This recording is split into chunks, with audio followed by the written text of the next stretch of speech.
The moment that entitled HOA president's BMW scraped against my harvester, I knew she'd just handed me the keys to her own destruction. 40,000-pound combine cutting corn. White BMW drives straight into my path. Scrape. Metal screams. Her luxury car just hit my harvester blade. She jumps out, waving her hands at my machine towering above her. I'm sitting in my driver's cabin, phone out, recording everything. Big mistake, Brenda. She lost her car, her power, $30,000. All because this entitled suburbanite picked a fight with the wrong farmer. Want to know how one scrape destroyed an HOA tyrant?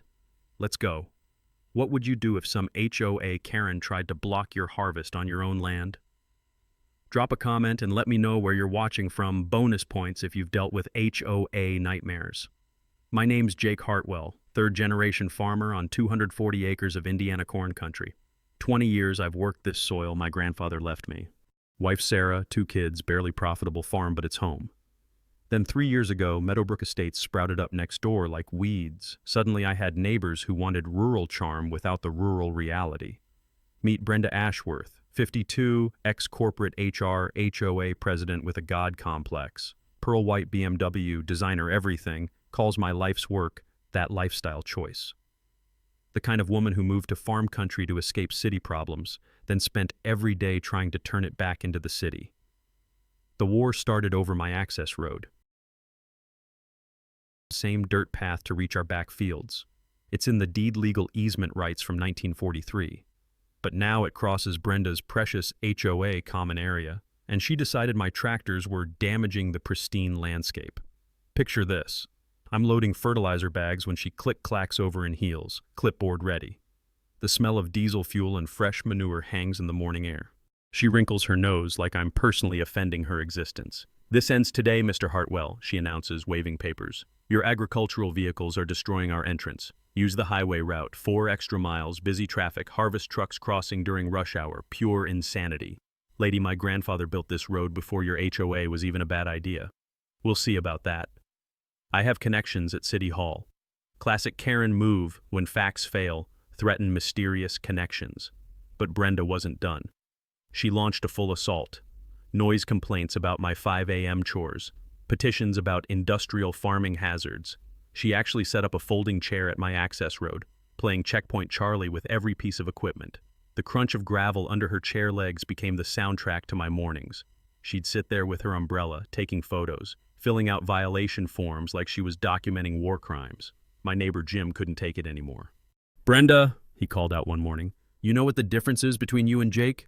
He feeds people. You just feed drama. Her face went tomato red, but she kept scribbling. The harassment escalated. Anonymous complaints to the county about environmental hazards, social media posts about my unsafe practices. She even contacted the school board about Sarah's conflict of interest teaching kids while married to a problematic farmer. Then came the ultimatum, an official HOA letter demanding I cease incompatible agricultural operations on my own property, complete with threats of daily fines. Sarah found me in the barn that night, staring at their legal nonsense, the sweet smell of hay mixed with my rising anger. Jake, this is harassment. We fight back. How? She's got the whole HOA board scared. You're a farmer. You know patience. Research everything. Build your case. Smart woman, my wife. Right then, I realized something. Brenda thought she was hunting me. But farmers know the difference between predator and prey, and this predator was about to discover she'd been stalking the wrong target. I decided to plant seeds and wait for harvest. But this crop would be special evidence, documentation, legal ammunition. Here's what entitled suburbanites never understand about country people. We don't fight loud and fast. We fight quiet and thorough. The autumn air carried the scent of dying leaves and ripening corn. Somewhere in that smell was the promise of harvest season. And Brenda Ashworth was about to learn what happens when you declare war on a man who knows how to reap what others sow. Time to show this city girl how we handle problems in farm country. Week before harvest, Brenda escalated to full-blown warfare. I'm talking military-style surveillance operation. She stationed herself at my access road entrance every morning at 5 a.m. sharp, complete with folding chair, umbrella, and enough paperwork to choke a bureaucrat. Her agricultural vehicle monitoring station, that's what she actually called it, looked like a one-woman border checkpoint. Clipboard full of violation forms, digital camera, even a little cooler with bottled water because apparently harassing farmers is thirsty work. The smell of coffee from her thermos mixed with diesel exhaust as I fired up my John Deere that first morning. She waved me down like a traffic cop. "Hold on there, Mr. Hartwell. I need to document this vehicle for community safety records." "Lady, it's a tractor, on my own road. Your alleged road crosses HOA property. I'm conducting a safety audit." She snapped photos of my tractor like it was evidence at a crime scene. Model number, license plate, timestamp. The whole theatrical production. The metallic click of her camera shutter became my new wake-up alarm. But here's the thing about farmers, we're methodical people. While Brenda was playing pretend police, I was doing real homework. That weekend, I drove to the county courthouse. You know, that musty smell of old government buildings, paper, dust, and decades of bureaucracy? I spent Saturday morning breathing it in, digging through property records in the basement archives. The clerk, Mrs. Henderson, remembered my grandfather. "Jake, honey, what's all this about? Someone giving you trouble over the old access road?" "HOA president thinks she can block my easement." She laughed, actually laughed. "Child, your granddaddy's easement is 30 feet wide. I helped file the original paperwork when I was just starting here." 30 feet. I'd been using maybe 12 feet of it my whole life, trying to be neighborly. But I remembered something my dad once told me when I was 15. "Son, property easements are like family names. They never die and they transfer. With the land, no matter who buys it. Always know what's yours." Monday morning, I hired county surveyor Bill Morrison to mark the exact boundaries. Cost me $300, but watching Brenda's face when those bright orange stakes appeared, worth every penny. Here's where it got beautiful. Those stakes didn't just mark my road access. They ran straight through her precious rose garden. Turns out Brenda had planted her Welcome to Meadowbrook Estates flower bed partially on my legal easement. Her monitoring station? Also trespassing on my 30-foot right-of-way. Tuesday morning, she was waiting with her chair and clipboard when I pulled up. The crunch of gravel under my tires seemed extra satisfying. "What are those orange stakes doing in our landscaping?" she demanded, her voice hitting that pitch only entitled suburbanites can achieve. "County survey markers, ma'am. Turns out my easement's 30 feet wide, not 12. You've been camping in the middle of my legal right-of-way." Her face cycled through confusion, anger, then pure panic. "You can't just destroy our flower beds." "I didn't destroy anything. The county surveyor marked legal boundaries based on my grandfather's 1943 deed. Same deed that's been on file since before your parents were born. "This is harassment. I'm calling an emergency HOA board meeting." "Go ahead. But you might want to relocate your surveillance operation. You're currently trespassing on my easement." She packed up faster than a circus leaving town. Her folding chair collapsed with a satisfying metallic snap. That afternoon, Jim texted me. Saw Brenda marching around with measuring tape and calculator. She looks like she swallowed a lemon sideways. Thursday's emergency HOA meeting was theater at its finest. Sarah and I didn't attend. We weren't members, but small-town gossip networks are more efficient than the internet. Brenda tried convincing the board to challenge my survey, claiming I was weaponizing property law to terrorize the community. Problem was, 3 board members remembered my grandfather personally. They knew exactly what those orange stakes meant. Reality check, delivered survey-grade accurate. Friday morning brought sweet silence. No monitoring station. No clipboard queen. Just Brenda's BMW parked at the absolute edge of my access road, her sitting inside glaring at my orange stakes like they'd personally insulted her mother. The autumn sun glinted off her windshield as I drove past in my tractor. The scent of fresh-cut grass from HOA landscaping mixed with the earthier smell of my farmland's suburbia meeting agriculture, but only one side had law on its side. Through my rearview mirror, I watched her exit her car and walk to my survey stakes. She stood there calculating, probably wondering how much of her landscaping budget had been wasted on my property.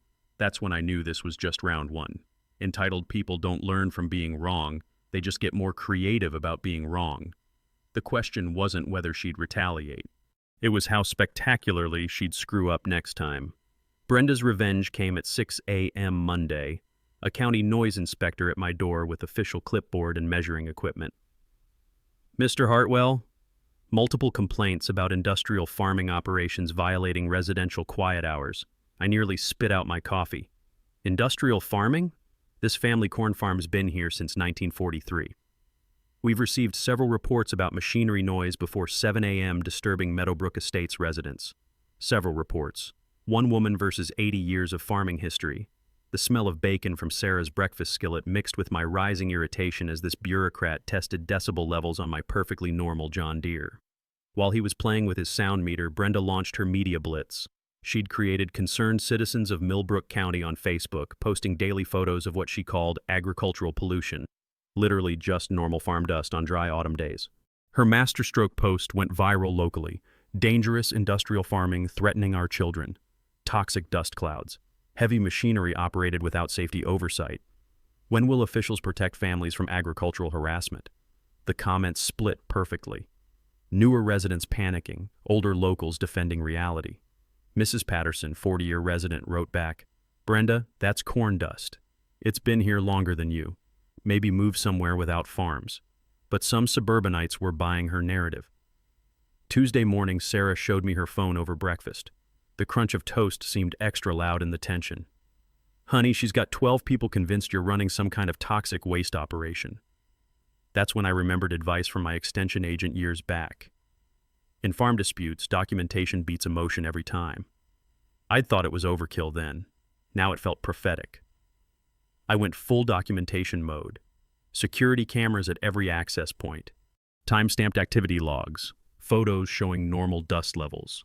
Weather data correlating with atmospheric conditions. Then I researched Indiana's right to farm laws. Turns out, if your agricultural operation was established first, newer residents can't claim nuisance later. The law specifically protects farmers from exactly what Brenda was attempting. Wednesday morning brought escalation. 3 orange traffic cones blocking my access road with an official-looking sign reading, "Road closed, safety, inspection, HOA board order." The metallic scrape of cone on gravel echoed across the subdivision as I moved them aside, cameras rolling. Brenda materialized like she'd been hiding in bushes. "You can't remove official safety equipment. This is my legal easement. Those cones are trespassing. The HOA board voted for temporary safety closure during harvest. The HOA has zero authority over my easement, and blocking agricultural access is criminal interference in Indiana." Her face drained color. Criminal. She hadn't researched that far. "You're bluffing. HOAS, control common areas. This isn't common area. It's my family's easement since 1943. Want to see the survey again?" For the first time, doubt crept into her eyes. She was realizing she might have crossed a legal line. Here's where it gets interesting. That afternoon, my phone rang County Sheriff's Department. "Mr. Hartwell, Deputy Martinez, got a complaint about road blockades and agricultural harassment. Someone's filed formal charges. Need you to come in for statement." My heart jumped. Had Brenda actually called law enforcement on me? "Deputy, what kind of charges?" "Criminal interference with agricultural operations. Complainant says someone's been systematically blocking farm access roads and filing false reports. You the victim or perpetrator here?" Beautiful. Someone else had reported Brenda's road blockade as criminal activity. My cameras had documented everything perfectly. "I'm the farmer deputy. Been getting harassed by HOA president who doesn't understand property law." "Ah, yeah, we get these suburban farm conflicts more often now. Bring your documentation, we'll sort this out." Thursday morning, I drove to the sheriff's office with my evidence folder. The smell of coffee and old leather chairs filled the waiting room. Deputy Martinez was a no-nonsense guy who understood rural issues. "Mr. Hartwell, looks like you've got yourself a classic case of suburban overreach. Your documentation's excellent. We're opening an investigation into agricultural harassment." What does that mean? Means if someone's systematically interfering with legal farming operations through false complaints and physical blockades, they're looking at criminal charges. The autumn air felt different driving home. Crisper, cleaner, like the smell of justice mixed with ripening corn. Brenda had wanted to escalate this to law enforcement. "Careful what you wish for, lady." Her BMW was parked at the edge of my access road when I got back, her sitting inside making phone calls.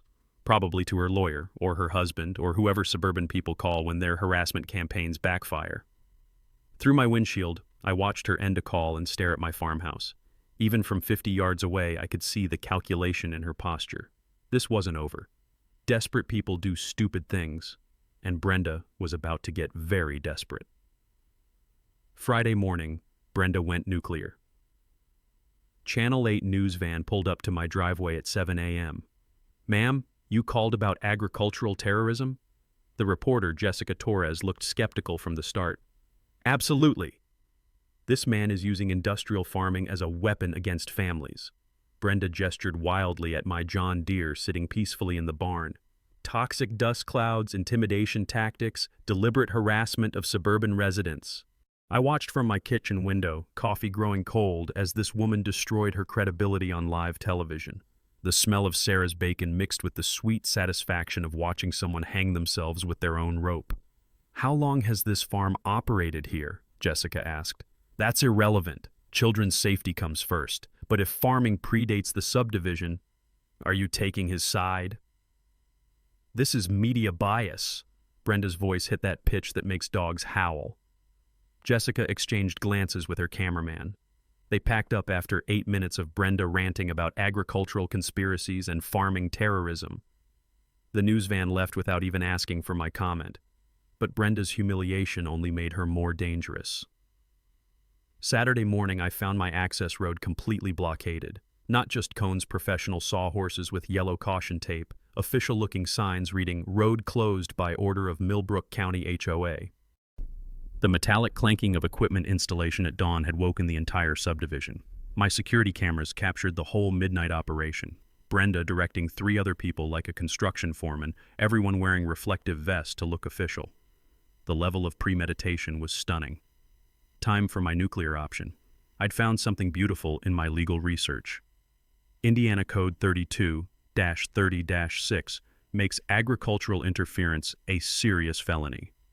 Anyone who willfully interferes with agricultural operations faces up to $10,000 fines plus civil damages. Blocking farm access? That's textbook agricultural interference. Saturday afternoon, I visited Martha Hendricks, the agricultural attorney Jim recommended. Her office smelled like old law books and righteous anger. "Jake, this is agricultural harassment 101. Your documentation is prosecution ready. What's my next move? Let them keep escalating while we build the criminal case. Desperate people make stupid mistakes." She was right. Sunday night at 3 a.m., my trail cameras caught Brenda's stupidest mistake yet: motor oil. She'd poured an entire quart of Valvoline near my equipment staging area, creating fake evidence of environmental contamination. The acrid petroleum smell mixed with morning dew as I surveyed her handiwork Monday morning. But here's where it gets beautiful. Within 2 hours, she'd called the county environmental office reporting hazardous chemical spills from agricultural operations. The inspector, Dave Richardson, took one look at the obviously planted evidence. "Mr. Hartwell, this oil pattern's all wrong for equipment leaks. Someone poured this deliberately. Got security footage?" Dave watched my 3 a.m. video of Brenda playing environmental terrorist and whistled low. "That's criminal environmental fraud. We're pressing charges." Meanwhile, her Facebook crusade had exploded to 60 members demanding agricultural justice. Her posts grew more unhinged daily. Toxic farming weapons disguised as tractors, and chemical warfare against suburban families. The farming community fought back. Jim organized a photo campaign showing historical images of our area when it was all farmland.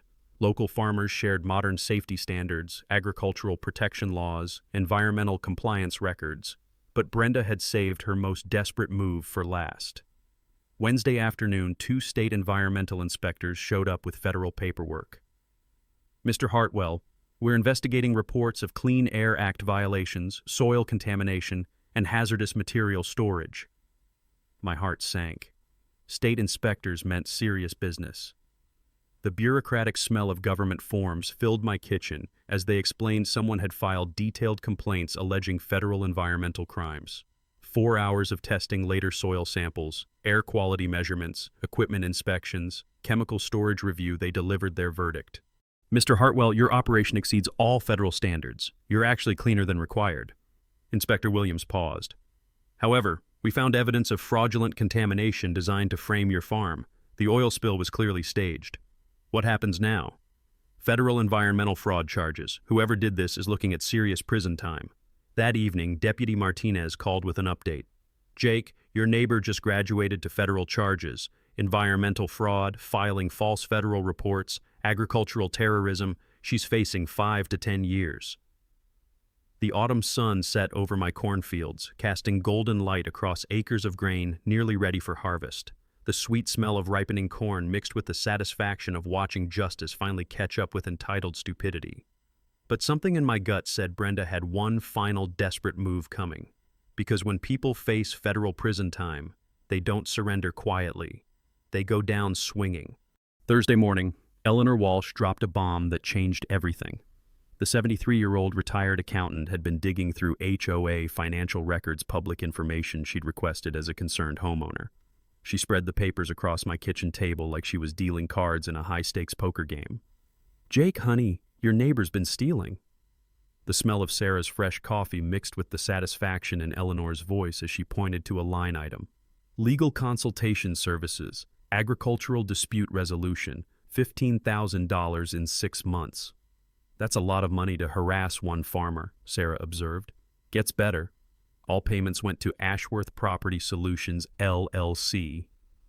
Eleanor's eyes twinkled with the joy of catching a thief red-handed. "Guess who owns that company?" My stomach dropped. "Brenda's husband. Richard Ashworth, registered agent. She's been billing the HOA to fund her personal war against you." Every invoice told the story of escalation. Agricultural nuisance consultation, $2,500. Environmental compliance research, $3,000. Legal strategy development, $4,200. Each harassment campaign funded by her neighbor's dues. "But wait, there's more," Eleanor continued, channeling her inner prosecutor. "The BMW lease? Also through Ashworth Property Solutions. She's charging the HOA management fees to cover her car payments." Sarah set her coffee down hard. "She's stealing from her own neighbors." $23,000 over 18 months, Eleanor confirmed. Pure embezzlement. But the real kicker was buried in the insurance documents. Eleanor had somehow obtained Brenda's BMW lease agreement. Don't ask how retired accountants get these things. "Personal vehicle lease," she read. "Specifically prohibits commercial or business use. Violation results in immediate lease termination and full financial liability." The pieces clicked like tumblers in a lock. Every time Brenda drove that BMW on official HOA business surveillance operations, harassment campaigns, equipment blockades, she was violating her lease agreement. "If that car gets damaged during any of her HOA activities, she's screwed," Eleanor explained. "No insurance coverage, no lease protection, complete financial disaster." I started laughing, actually laughing. The woman who'd been terrorizing me for months had built herself a perfect trap. "There's one final nail in her coffin," Eleanor said. "HOA bylaws require competitive bidding for any contract over $1,000. She never put these services out for bid. That's breach of fiduciary duty." Sarah leaned back in her chair. "So she's embezzling money, committing insurance fraud, and violating her legal duties to the community. While using the stolen money to harass Jake," Eleanor added. "It's criminal conspiracy with a paper trail." The morning sun streamed through our kitchen window, illuminating the evidence spread across the table. For months, I'd been playing defense. Now I realized the game had completely changed. "What's our next move?" Sarah asked. "We document everything and prepare for the annual HOA meeting," Eleanor said. "When homeowners see how much of their money she's wasted on her personal vendetta, they'll demand her head on a platter." I thought about harvest season approaching, about my cameras recording everything, about Brenda's BMW sitting like a financial time bomb in her driveway. "She's going to keep escalating," I said. "People facing prison time and bankruptcy get desperate." Eleanor smiled like a grandmother planning Christmas surprises. "Let her escalate. Every move she makes now just adds to her criminal charges." The sweet smell of justice mixed with autumn air drifting through our open windows. Brenda thought she was hunting me. Turns out she'd been digging her own grave all along, and I had the perfect shovel to help her finish the job. Friday afternoon, my kitchen became mission control for the most satisfying revenge plot in Millbrook County history. Martha Hendricks arrived first, her agricultural law expertise leading the charge. Eleanor Walsh brought her forensic accounting wizardry and a box of organized evidence that would make FBI investigators weep with joy. Bill Morrison, county extension agent, came armed with farming practice documentation and 40 years of dealing with suburban nonsense. "Gentlemen and ladies," Martha announced, spreading legal documents across my kitchen table, We're about to conduct a masterclass in how proper documentation destroys entitled idiots. The smell of Sarah's fresh-baked cookies mixed with the sweet anticipation of justice as we assembled our case. Eleanor took point on financial analysis. $23,000 in fraudulent expenses, but I found more digging deeper. Landscaping contracts to Brenda's nephew, without competitive bidding, another $8,000. Consulting fees for services never rendered $4,000 more. Total embezzlement? Martha asked. $35,000 stolen from homeowners to fund personal vendettas and family enrichment. Bill Morrison whistled low. That's felony territory in any state. Martha opened her laptop. Here's what we know legally. Agricultural interference, multiple violations. Environmental fraud, federal charges pending. Embezzlement, state felony. Insurance fraud, another felony. She's looking at serious prison time. But our secret weapon was my documentation system. 6 months of security cameras, time-stamped activity logs, weather correlations, photographic evidence of every harassment incident. I'd accidentally built a prosecutor's dream case. Jake, this documentation is professional grade, Martha said, reviewing my files. Most farmers keep maybe 10% of this detail. You've got everything. My extension agent always said document everything in farm disputes, I explained, remembering that advice from years ago. Seemed like overkill then. It's prosecution gold now, Martha confirmed. Sarah joined us with a fresh pot of coffee and strategic insight. The annual HOA meeting is next Thursday, all homeowners required to attend for budget approval. Perfect timing, Eleanor said. Budget meetings mean financial transparency requirements. We present the embezzlement evidence when everyone's focused on money. Bill provided the agricultural expertise angle. I'll prepare a presentation on modern farming safety standards, environmental compliance records, and agricultural protection laws. Show the community that Jake's operation exceeds all requirements. Martha outlined our legal strategy. We file comprehensive criminal complaints Monday morning. Agricultural harassment, environmental fraud, embezzlement, insurance fraud. Let law enforcement build the criminal case while we prepare civil recovery. The technology advantage belonged to my 17-year-old son, Mike, who'd been quietly documenting Brenda's social media campaign. Dad, I've got screenshots of every false post, every fake environmental claim, every harassment campaign she organized. Can you create a video compilation? I asked. Already done. Set to music and everything. It's beautiful, shows her escalating from reasonable complaints to complete lunacy. Eleanor had identified our coalition of concerned homeowners. 43 residents are asking questions about HOA finances. They know something's wrong but don't have details. When they see the evidence, they'll demand action. The insurance angle was our secret weapon. Martha had discovered that Brenda's BMW usage during harassment campaigns voided multiple coverage types: comprehensive, collision, and liability. If that car gets damaged during any HOA-related activity, she's personally liable for everything. How personally liable? Sarah asked. $40,000 BMW, plus damages to whatever she hits, plus legal liability for any injuries. Complete financial ruin. Bill brought up community psychology. Rural communities don't tolerate theft, especially stealing from neighbors. Once homeowners understand she used their money to harass Jake, social pressure will be brutal. We planned our media strategy around Tom Onyx at the local newspaper. He's been following this story, understands the agricultural angle, and has contacts at regional papers. When we expose the financial fraud, it'll get coverage. Martha advised patience with our evidence reveal. Let her keep escalating through next week. Every desperate move she makes adds criminal charges and alienates more homeowners. The beautiful trap was almost complete. Brenda thought she was fighting one farmer. She was actually about to face her entire community, law enforcement, insurance investigators, and federal prosecutors simultaneously. There's one more element, I said, thinking about harvest timing. My final corn harvest is scheduled for the day before the HOA meeting. If past patterns hold, she'll try something dramatic during harvest operations. With all our cameras rolling and law enforcement already investigating, Martha smiled. Perfect.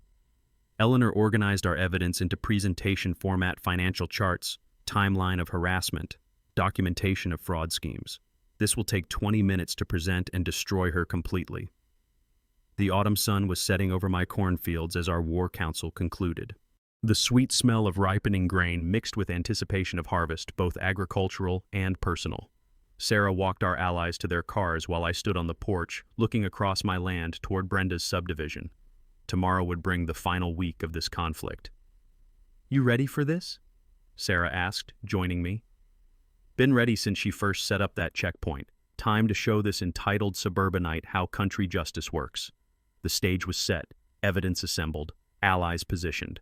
Now we just had to wait for Brenda to walk into the trap she'd built herself. Monday morning, Brenda went full sabotage mode. I discovered it at 5 a.m. when my security system started blaring alerts. Someone had tried to disable my cameras. The metallic scraping of ladder against barn wall echoed in the pre-dawn darkness as I investigated. My backup battery-powered trail cameras, the ones I'd hidden as insurance, had captured everything. Brenda, 3 a.m., dressed in dark clothing, attempting to spray paint my primary security cameras. What she didn't know was that I'd installed redundant systems after Martha's advice about desperate people doing desperate things. Every camera she thought she'd disabled had a backup. Every angle she'd tried to block had an alternate view, the acrid smell of spray paint mixed with morning dew as I reviewed the footage. She'd spent 2 hours trying to create a blind spot for whatever she was planning next. By noon, her next move became clear. Motor oil again, but this time she'd gotten creative. Instead of just pouring it near my equipment, she'd created what looked like a legitimate spill trail leading from my tractor to the subdivision's storm drain. The environmental theater was Oscar-worthy. She'd even scattered some dead fish near the drain and taken photos for her Facebook campaign. Agricultural pollution killing our local wildlife. Chemical contamination from industrial farming operations. Within hours, she'd called 3 different agencies, county environmental, state water quality, and federal EPA reporting massive agricultural chemical spills threatening groundwater supplies. But here's where her desperation showed. The oil trail was too perfect, too obviously staged. Real equipment leaks create irregular patterns based on machinery movement and ground slope. Her Hollywood version looked like someone had carefully poured oil in a straight line while following a blueprint. My trail cameras had documented the entire 4 a.m. production, including her placing the dead fish she'd apparently bought from the grocery store. The receipt was probably still in her BMW. Tuesday brought escalation to harassment of my family. Someone had sent anonymous letters to the school board claiming Sarah had conflicts of interest teaching children while married to an environmental criminal. The letters, written on HOA letterhead, demanded Sarah's immediate termination for associating with agricultural terrorists and promoting toxic farming propaganda in our schools. Sarah found out when Principal Rodriguez called her at lunch. "Sarah, I've got some nonsense here about your husband being an environmental terrorist. Want to explain what's happening?" "Tom, it's our HOA president trying to destroy my husband's farm through false accusations. She's facing criminal charges for harassment and embezzlement." "Ah. Yeah, we get these suburban drama situations sometimes. Don't worry, your job's safe. But document everything for your legal case." Wednesday morning brought Brenda's most desperate gambit yet. I found professional-looking signs posted throughout the subdivision. Community safety alert, toxic agricultural operations. Residents advised to avoid outdoor activities during farming operations. Report symptoms to HOA immediately. She'd created fake health warnings about normal farming activities. The signs included a phone number for reporting agricultural poisoning symptoms and threatened legal action against anyone who removed the official safety notices. My neighbor Jim called, laughing. "Jake, you seen these crazy signs? Brenda's telling people your corn dust is toxic. Got 3 neighbors asking if they should evacuate during your harvest." The community reaction split predictably. Newer residents, already primed by months of Brenda's propaganda, were genuinely concerned. Longtime locals were furious about being treated like idiots. Mrs. Patterson, the 40-year resident, had apparently confronted Brenda directly. "I told that woman that if farming was toxic, half this county would be dead by now. She's lost her damn mind." But Brenda's social media campaign reached fever pitch. Her Facebook group had grown to 80 members, all sharing increasingly hysterical posts about chemical warfare and agricultural terrorism. Her latest post included photos of normal farm dust with dramatic captions, "Toxic clouds threatening our children.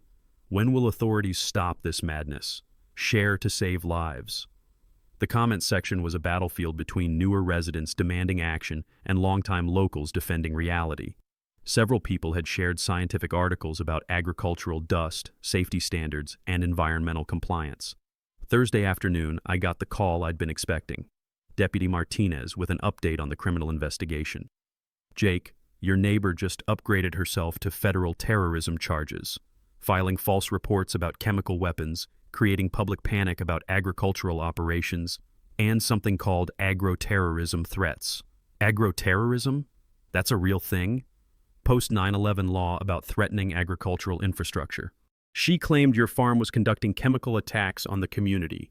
Homeland Security is now involved. Homeland Security. Brenda's fake environmental emergency had triggered federal anti-terrorism protocols. The autumn air carried the scent of corn ready for final harvest as I processed this information. Tomorrow was my last harvest run before the annual HOA meeting. If patterns held, Brenda would make her final desperate move during harvest operations. But now she wasn't just facing local harassment charges. She was facing federal terrorism investigation by agencies that don't appreciate false alarms about chemical attacks. The smell of ripening grain mixed with the sweet satisfaction of watching someone destroy themselves through their own stupidity. 24 hours until harvest. 48 hours until the HOA meeting that would end this war. Time to see just how spectacularly Brenda could self-destruct. Friday morning, final harvest day, arrived with the kind of crisp autumn air that makes farmers' hearts sing. The sweet smell of corn ready for cutting mixed with diesel fuel as I prepped my combine harvester for the last run of the season. Brenda had other plans. At 6 a.m., I found my access road completely blocked by her BMW parked sideways across the entrance. Not just blocking, strategically positioned so I couldn't drive around it without risking damage to both vehicles. She sat in the driver's seat, engine running, windows up, talking on her phone. Even from 50 yards away, I could see the manic energy in her gestures. This woman had passed desperate and entered full breakdown territory. My security cameras were rolling as I approached her vehicle. The crunch of gravel under my boots seemed extra loud in the morning stillness. "Ma'am, you're blocking my access road," I called through her window. She rolled it down just enough to talk. "I'm documenting unsafe agricultural practices for federal investigators. This road is temporarily closed for public safety." "This is my private easement. You're trespassing. We'll see what Homeland Security says about your chemical weapons operation." Chemical weapons. She'd gone completely off the deep end. "Ma'am, I'm asking you to move your vehicle so I can conduct normal farming operations." "Not happening. I'm protecting this community from agricultural terrorism." The irony was beautiful. In her desperate attempt to stop my harvest, she was committing the exact crime she'd been falsely accusing me of: interference with agricultural operations. I pulled out my phone and called Deputy Martinez. "Jake here. My access road's blocked by the HOA president. She's claiming authority to shut down farming operations. We'll be right out. Don't engage with her." While waiting for law enforcement, I watched Brenda's BMW like a hawk. She was live streaming on Facebook, narrating her heroic stand against agricultural terrorism to her online audience. "I'm here protecting our community from toxic farming operations," she announced to her phone. "This man refuses to comply with safety regulations. Someone has to take a stand." The comments on her live stream were brutal. Even her supporters were questioning whether blocking roads was legal. Several people pointed out that interfering with farming was a serious crime. Deputy Martinez arrived with backup, 2 patrol cars, and what looked like a supervisor. The smell of coffee and authority filled the morning air as they approached the situation. "Ma'am, you need to move your vehicle immediately," Martinez announced. "You're committing criminal interference with agricultural operations." "I have authority as HOA president to protect community safety." "Ma'am, HOA authority doesn't extend to blocking public easements or interfering with agricultural operations. Move your vehicle now or face arrest." That's when Brenda made her fatal mistake. Instead of moving, she accelerated. Not forward or backward to clear the road, she drove straight at my combine harvester parked nearby, claiming later she was documenting the dangerous machinery threatening our community.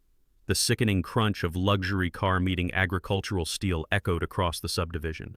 Her BMW's front end crumpled against my harvester's corn head attachment like aluminum foil meeting a brick wall. The impact triggered every security camera I'd installed. Multiple angles captured the deliberate collision, her face clearly visible through the windshield, hands gripping the steering wheel as she drove into my equipment. She immediately jumped out, screaming about being attacked by agricultural machinery while her BMW leaked coolant onto the gravel. Steam rose from her destroyed engine as she demanded the deputies arrest me for assault with farm equipment. "Ma'am," Deputy Martinez said with superhuman patience, "you drove your vehicle into stationary farm equipment. Multiple cameras recorded you accelerating into the harvester. He positioned that machine to attack me. The harvester hadn't moved in 12 hours. My cameras proved it." Within minutes, Brenda's situation went from bad to catastrophic. Her insurance company, already investigating commercial vehicle use violations, would deny coverage for this deliberate collision. Her BMW lease company would demand immediate payment for the totaled vehicle, roughly $40,000 she didn't have. The cherry on top? Her live stream had recorded everything. 80 Facebook followers watched her commit insurance fraud, agricultural interference, and vehicular assault in real time. Deputy Martinez was reading her rights when the tow truck arrived. "Ma'am, you're under arrest for criminal interference with agricultural operations, insurance fraud, and reckless endangerment." As they loaded her BMW onto the flatbed, the autumn sun glinted off the wreckage. The sweet smell of corn waiting for harvest mixed with the acrid odor of antifreeze and destroyed dreams. "Jake," Martinez said, "we'll need your camera footage for evidence. Already copied to 3 backup drives." The tow truck disappeared down the road, carrying $40,000 worth of Brenda's financial ruin. Tomorrow's HOA meeting would reveal the $35,000 she'd embezzled. Federal charges were pending. Her husband's business was under investigation. I climbed into my combine harvester and started the engine. The diesel rumble sounded like victory as I began my final harvest of the season. In the distance, Meadowbrook Estates looked peaceful for the first time in months. Saturday evening, the Millbrook Community Center buzzed with more energy than it had seen since the county fair. The annual HOA meeting typically drew maybe 30 residents for boring budget discussions. Tonight, 127 showed up, every single homeowner in Meadowbrook Estates. The smell of community center coffee mixed with tension as people filed in. Folding chairs creaked under the weight of anticipation. Local newspaper reporter Tom Onyx set up in the corner with his camera, sensing this would be more than routine HOA business. Brenda arrived in an Uber, her BMW still wrapped around a tow truck somewhere. She'd made bail but looked like she'd aged 10 years overnight. Her perfect hair was disheveled, her designer clothes wrinkled, her usual commanding presence replaced by desperate defiance. "Ladies and gentlemen," she announced, attempting to call the meeting to order, "we're here to discuss the agricultural terrorism threatening our community." The room erupted, neighbors shouting questions about embezzlement, about federal charges, about her car insurance fraud. The chaos was beautiful. Eleanor Walsh stood up, all 73 years of her radiating righteous fury. "Brenda Ashworth, before we discuss anything else, the homeowners demand an explanation for $35,000 in fraudulent expenses. That's privileged financial information. It's our money you stole." Jim Martinez, my farming neighbor, wasn't having any of her corporate speak. Eleanor took control, spreading financial documents across the front table like a prosecutor presenting evidence. "Ladies and gentlemen, your HOA president has been embezzling your dues to fund a personal harassment campaign." The numbers were devastating.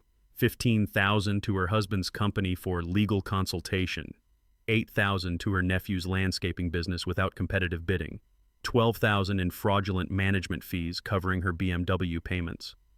Every escalation in her harassment of Jake Hartwell corresponded with another fake invoice, Eleanor explained. "She literally used your money to pay for her obsession." Homeowner after homeowner stood up with questions. How long had this been going on? What other contracts were fraudulent? Why hadn't the board stopped this? Martha Hendricks, my attorney, addressed the legal implications. "As of this morning, Mrs. Ashworth faces federal charges for agricultural terrorism, environmental fraud, insurance fraud, and embezzlement. The FBI has frozen accounts associated with Ashworth Property Solutions." The room fell silent. FBI involvement made this real. Then came my moment. I stood up with a laptop and projector, 6 months of documentation ready to tell the complete story. "Folks, I'd like to show you what really happened here." The 20-minute presentation was devastating. time-stamped photos of every harassment incident, audio recordings of her threats, security footage of her pouring motor oil to fake environmental contamination, her own Facebook posts growing increasingly unhinged. But the finale was yesterday's BMW incident. Multiple camera angles showed her deliberate collision with my harvester, her face clearly visible as she accelerated into stationary farm equipment. She live-streamed this on Facebook, I explained as her own video played on the community center screen. 80 people watched her commit insurance fraud in real time. The room was dead quiet except for the audio of Brenda's voice claiming she was protecting the community from agricultural terrorism. When the video ended, homeowner Janet Peterson stood up. "Brenda, you used our money to destroy your own car, attacking a farmer who's been here 80 years. I was documenting dangerous." "You're insane," shouted Mike Williams from the back row. "You embezzled our dues and then committed suicide by tractor on live video." The motion to remove Brenda from all HOA positions passed 89-14. The vote to pursue criminal prosecution for embezzlement passed 76-22. A resolution supporting my farming rights passed unanimously. Even Brenda's remaining allies couldn't defend her anymore. But the evening's mic drop moment came when Deputy Martinez entered with paperwork. "Mrs. Ashworth, federal warrant for your arrest on agricultural terrorism charges. You're also being served with civil papers from your insurance company and BMW lease company, seeking immediate payment of $43,000 in damages." As they led her out in handcuffs for the second time in 2 days, she turned to face the room. "You'll regret this when his toxic farming poisons your children." The community burst into laughter. Actual laughter at a woman being arrested for federal terrorism charges. Tom Onyx got it all on camera, the embezzlement evidence, the community uprising, the final arrest. His article would run statewide, turning Brenda into a cautionary tale about suburban entitlement. After the deputies left, the remaining homeowners elected an interim board committed to financial transparency and agricultural cooperation. Someone suggested a community garden project. Others proposed a farmer's market in the common area. The smell of autumn air drifted through open doors as neighbors who'd been divided by Brenda's manufactured crisis began healing their community. Kids were already planning to visit my farm during next year's harvest. Sarah squeezed my hand as we walked to our truck. "Think it's really over?" I looked back at the community center, then across my cornfields where tomorrow's work waited. "Honey, it's been over since she decided to pick a fight with someone who documents everything." 3 months later, Karma had delivered justice with interest. Brenda got 18 months in federal prison for agricultural terrorism, plus 2 years for embezzlement and insurance fraud. Her husband's consulting business collapsed, they lost their house to legal fees, and BMW garnished her wages for the next decade. Sometimes the universe has a sense of humor about entitled people learning consequences, but the real victory was watching our community heal. Eleanor Walsh's new HOA board recovered every stolen penny and cut dues 20% after eliminating Brenda's fraudulent contracts. My access road got a beautiful gravel upgrade paid for with recovered embezzlement money. The irony was perfect. Brenda's theft funded the exact road improvements she'd tried to prevent. The Agricultural Heritage Festival launched that October, right during harvest season. Kids from suburban families learned about corn production, equipment operation, and farm safety. Sarah developed educational programs now used county-wide. The sweet smell of kettle corn mixed with diesel exhaust as 3 generations connected over shared agricultural heritage. Property values actually increased once people realized authentic rural character was worth preserving. Several neighbors established conservation easements protecting farmland from future development. What Brenda claimed would destroy the community actually made it more valuable. My documentation system became legendary. The State Extension Service created an agricultural conflict toolkit based on my methods. Agricultural attorneys throughout the Midwest cite Hartwell versus Ashworth when defending farmers against suburban harassment. Martha Hendricks now specializes in agricultural protection law, using my case as precedent. The media attention lasted months. Agricultural publications featured my story nationwide. Documentary filmmakers called about rural-suburban integration issues. Tom Onyx's investigative series won state journalism awards and prompted legislative hearings about HOA oversight. But my favorite outcome was personal. Sarah and I started hosting farm-to-table dinners in our barn, connecting suburban families with local agriculture. The very people Brenda claimed to protect became our biggest supporters and friends. Last month, Mrs. Patterson brought her granddaughter for harvest tours. "Jake, this little one wants to be a farmer when she grows up. Says your corn maze is better than Disney World. That's when you know you've won, when the next generation chooses agriculture over suburbia." The community dinners became monthly traditions. The sound of laughter mixing with combine harvesters created a soundtrack of successful integration. Kids who'd been scared of dangerous farm equipment now climb all over my tractors during open house days. 1 year later, a farmer from Oregon visited with copies of my documentation system. "Jake, your case gave us hope that small operations can fight entitled developers and win." Word had spread through agricultural networks about successful resistance to suburban overreach. My story became a template for farmers facing similar harassment. The legal precedent strengthened agricultural protection laws across 3 states. New legislation requires agricultural notification in development contracts and enhances right-to-farm protections. Brenda's harassment campaign accidentally created stronger farmer rights than existed before. Standing in my fields this harvest season, watching suburban kids help load corn trucks while their parents learn about agricultural sustainability, I realized this story was always bigger than one crazy HOA president. It was about preserving farming heritage in an urbanizing world, about communities choosing cooperation over manufactured conflict, about the power of patience, documentation, and legal knowledge when facing institutional bullying. The autumn air carries the scent of ripening corn and the satisfaction of battles won through preparation rather than anger. Sarah joins me on the porch each evening, watching sunset over fields that will feed families and teach children for generations to come. Sometimes she asks if I miss the excitement of fighting Brenda's harassment.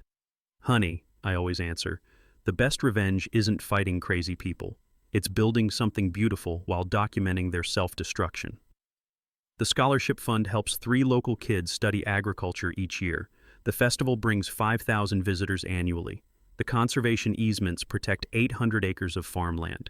Brenda's theft money continues generating positive outcomes she never imagined. Next week, I'm speaking at the State Agricultural Conference about documentation strategies for farmer-developer conflicts. The title? How One HOA Karen's BMW collision created better agricultural protection laws. Because sometimes, the best stories write themselves when entitled people meet immovable objects like property rights, proper documentation, and patient farmers who know how to harvest justice. Got your own HOA nightmare story? Share it in the comments. You'll be amazed how many neighbors deal with similar entitled drama. And subscribe to HOA Stories for more tales of ordinary people defeating petty tyrants through smart strategy, solid documentation, and community support. Justice tastes sweetest when it's properly documented. Thanks for hanging out with us on HOA Stories, where the HOA Karens meet their match. If this story had you cheering or cringing, go ahead and like the video, drop a comment with your reaction, and hit subscribe so you're ready for the next wild HOA tale.